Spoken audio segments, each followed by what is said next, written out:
ఇకపై మీకు ఇష్టమైన ఫేవరెట్ సీరియల్స్ యొక్క ఫుల్ ఎపిసోడ్స్ యూట్యూబ్లో అందుబాటులో ఉండవు. కేవలం సన్నెక్స్లో మాత్రమే ఫ్రీగా చూడొచ్చు. దత్తతకు విలువిచ్చాం కాబట్టి అనుని మా ఇంట్లో అమ్మాయిగా అనుకున్నాం. ఇక నుండి దత్తతకు కూడా విలువివ్వం.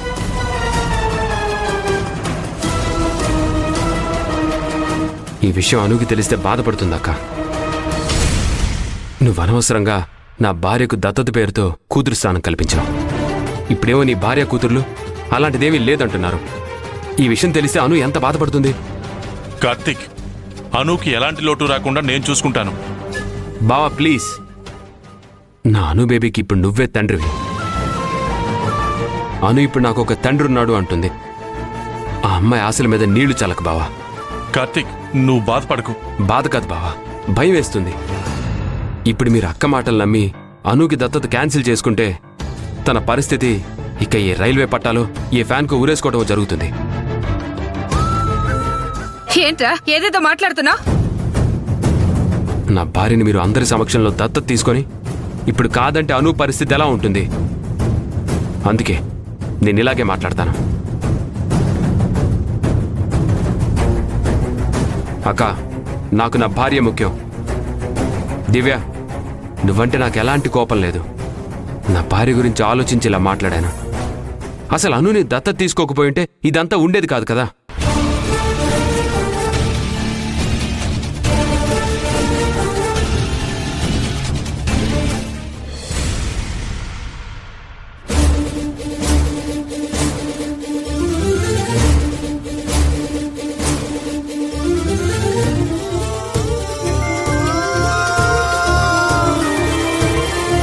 పిన్ని చేస్తుందేంటో.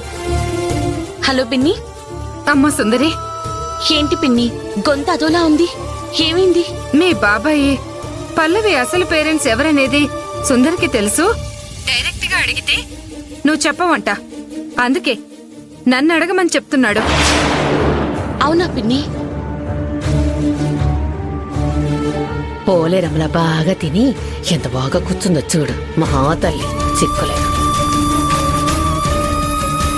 సుందరి, మీ బాబాయ్ మాటలు నేను అసలు పట్టించుకోను. నీకు ఈ విషయం చెప్పాలని చెప్తున్నాను అంతే. సరే పిన్ని, నాకు చెప్పావు కదా, నా జాగ్రత్తలో నేనుంటాను.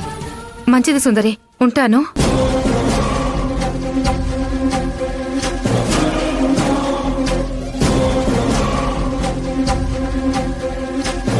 మా తలరాతలీలా ఏడ్చి తేవడానికి కారణం నువ్వే తల్లి. ఏయ్, ఏం మాట్లాడుతున్నావు? మర్యాదగా మాట్లాడు. ఆహా, సుందర్ని ఎప్పుడు అపార్థం చేసుకుని ఎన్నెన్నో మాట్లాడినావు. అది నీకోసం ఎన్ని కష్టాలు పడుతోందో నీకు తెలుసా? ఎవరు కష్టాలు పడమన్నారు? నేను పడమన్నానా? ఏంటమ్మా? చూడు సుందరి ఎలా కూర్చుందో. ఈవిడి గారి కోసం నువ్వు ఎన్ని త్యాగాలు చేశావు. అయినా సరే ఎప్పుడు నీతో గొడవలు పెట్టుకుంటూనే ఉంటుంది. సుందరి, మీ అమ్మకేదో మెదడులో తేడా వచ్చింది. హాస్పిటల్లో చూపించు. కారణం లేకుండానే కుక్కలా అరుస్తోంది. ఎవరే కుక్క? అమ్మా, నేను అడిగేది నీకు కుక్కలా అనిపిస్తోందా?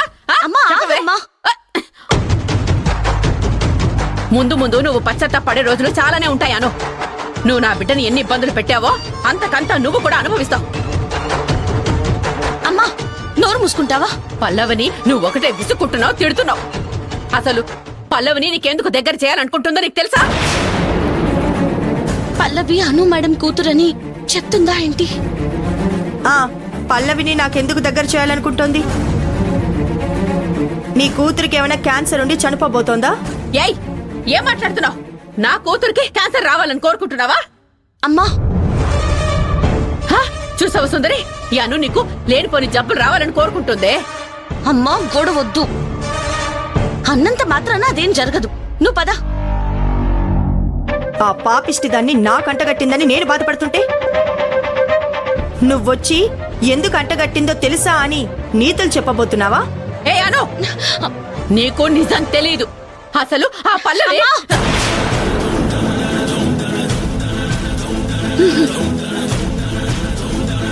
అరే, తల్లి కూతుళ్ళు భలే కోఆర్డినేషన్ లో ఉంటారే.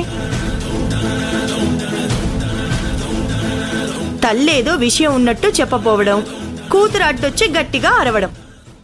చూడ చక్కని డ్రామా. ఈ డ్రామాలు నా ముందు ప్రదర్శించకండి. వెళ్ళి వీధిలో ఆడండి. మేడం, పల్లవిని పాపిష్టిది అన్నారు, దరిద్రబ్ది అన్నారు. దయచేసి ఇంకోసారి అలా అనకండి. ఇక తల్లి అయిపోయింది, ఇక నువ్వు లెసన్ స్టార్ట్ చేసావా? ఆ పల్లవిని చూస్తుంటేనే నాకు చిరాకు వస్తుంది. దాన్ని ఇంకా ఇంకా అంటాను. మేడం, ఏంటి నీ అరుపులు నా చెవిలో కూడా చేరవు. నువ్వు మీ అమ్మే కాదు, ఇంకా 10 మంది వచ్చినా పల్లవి విషయంలో నా నిర్ణయం అదే. ఎందుకమ్మా అను సంగతి తెలిసి కూడా గొడవ పెట్టుకుంటావు? చెప్తే నీకు అర్థం కాదా?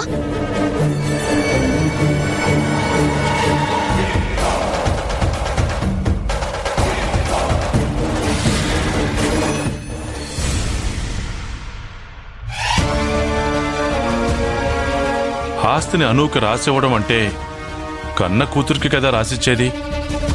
ఈ విషయంలో 1 మినిట్ కూడా ఆలోచించాల్సిన అవసరం లేదు.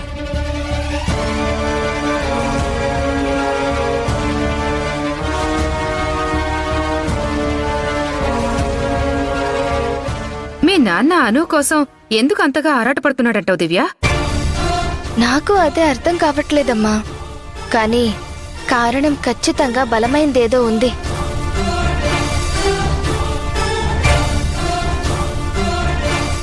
ఏ రకంగా ఆలోచించినా నా మైండ్కి తట్టడం లేదు దివ్య. ఒకవేళ మీ నాన్నకు వేరే ఏమైనా సంబంధం ఉందేమో?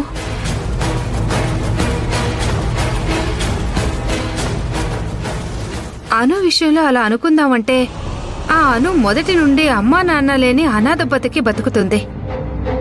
ఆ విషయం మనకు తెలుసు. కాదమ్మా, నాన్న అలాంటి తప్పులు చేయడు. ఈ అను బాధపడుతున్న అనాథ బతుకును చూసి చలించిపోయాడు. ఆమె మీద ఎనలేని జాలి చూపిస్తున్నాడు. జాలి దయతోనే తనకు అంత ప్రాముఖ్యత ఇస్తున్నాడు.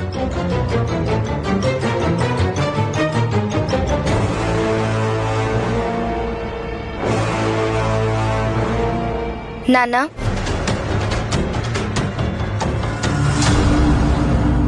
నేనిలా అడుగుతున్నానని ఏం అనుకోకండి. అడుగు దివ్య, నువ్వు నా కూతురివి. నువ్వు ఏదైనా అడగొచ్చు, అడుగు.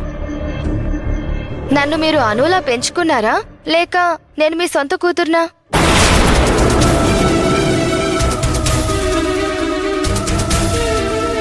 అమ్మా దివ్య, ఎందుకమ్మా ఇలాంటి ప్రశ్నలతో నన్ను బాధ పెడతావు? ఎవరు ఎవరిని బాధ పెడుతున్నారు నాన్న?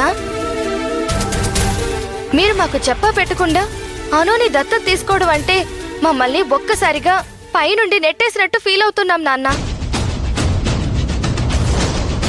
కొంతమంది నన్ను ముఖం పట్టుకుని అడిగారు తెలుసా, ఇంత పెద్ద అమ్మాయిని మీ ఆయన ఎందుకు దత్తత తీసుకుంటున్నాడు అని. తులసి, మనకున్న ఆస్తిని దివ్య పేరు మీద కొంత, వికాస్ పేరు మీద కొంత, అను పేరు మీద కొంత, మిగతాది మన ఇద్దరి పేరున రాసేస్తాను. నాతో పాటు ఆ అనుకి సమాన వాటా ఇస్తావా నాన్న? అవును. ఎందుకు నాన్న ఆ అనుకి నాతో ఈక్వల్ గా ఆస్తి ఇస్తానంటున్నావు? మాకు చెప్పని ఏదో సీక్రెట్ మీ దగ్గర అను విషయంలో ఉండొచ్చని అనుకుంటున్నాను. ఆస్తిలో వాటా ఇచ్చినంత మాత్రాన సీక్రెట్ ఏదో ఉన్నట్టే అంటావా? లేకపోతే మరీ ఇంత దారుణంగా అను అను అని ఆరాటపడుతున్నారేంటి? లేదులే అమ్మా, నాన్న మన దగ్గర ఏదో సీక్రెట్ దాస్తున్నాడు. అయినా ఆయన డిసైడ్ అయిపోయి అనూకి ఏదైనా చెయ్యాలనుకుంటున్నాడు. నిజమే దివ్య, అనూకి ఎవరున్నారు? అనూకి ఏం ఆస్తుంది? అనూని దత్తత తీసుకున్నప్పుడు అన్నీ అందరు చేసినట్లే చేయాలి కదా, నా కూతురులానే చూడాలి కదా.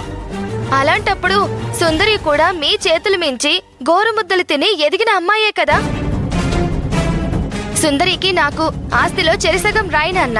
ఇన్నాళ్ళు ఎవరు ఈ మాట అనలేదు దివ్య, ఈ రోజే కొత్తగా ఎందుకు చెప్తున్నట్టు? సుందర్ ప్రజెంట్ సిచ్యువేషన్ మీ అందరికీ తెలుసు. కోట్ల ఆస్తికి గార్డియన్ పల్లవి తన చేతుల్లోనే ఉంటుంది. అయినా సుందరికి బాబాయిగా నేను, పిన్నిగా మీ అమ్మ ఉంది. మరి అనుకి ఎవరున్నారు? అనుకి ఎవరు ఉండాల్సిన పని లేదు, అది ఆమె తల రాత. దానికి దేవుడే ఏం చేయలేకపోయాడు. అందుకే తులసి నేనే అనుకి వెన్నుదన్నులా నిలబడాలనుకున్నాను. దానికి తోడు ఆస్తిస్తే ఇంకా ఆనందంగా ఉంటుందని నా నిర్ణయం ఇలా తీసుకున్నాను. ఇక ఈ విషయంలో అందరూ ప్రశాంతంగా ఉంటే మంచిది.